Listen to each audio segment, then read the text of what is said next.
किनवट गोकुंदा येथे राहणाऱ्या अंजना राजू कंदारे वय 33 या महिलेला तिच्या नवऱ्याने भर पावसाळ्यात घरावरचे पत्रे काढून नेल्याने ती महिला अक्षरशः पावसात भिजत राहत असून ती मोलमजुरी करत आपल्या 2 लेकरांचा सांभाळ करते। नवऱ्याने दुसरे लग्न केल्यामुळे पहिल्या पत्नीला तो वारंवार त्रास देत असून पत्नीने त्याच्या विरोधात पोलिसात तक्रार दिली आहे।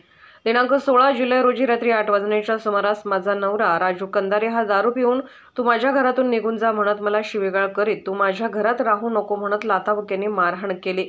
तेव्हा मी त्याच घरातून जात नाही असे म्हणाल्याने त्याने मला परत मारहाण करून घरातील सामान अस्ताव्यस्त फेकून दिले व जीवे मारण्याची धमकी दिली। माझा संसार उघड्यावर असून मी मोलमजुरी करून कुटुंबाची उपजीविका भागवते। मला एक मुलगा एक मुलगी आहे। मी माझ्या लेकरांचा सांभाळ करत असून मला नवरा व सासरच्या मंडळींकडून मानसिक त्रास होत असल्याचे महिलेने पोलिसात नवऱ्याविरोधात कारवाई करण्याची विनंती अर्जात केली आहे।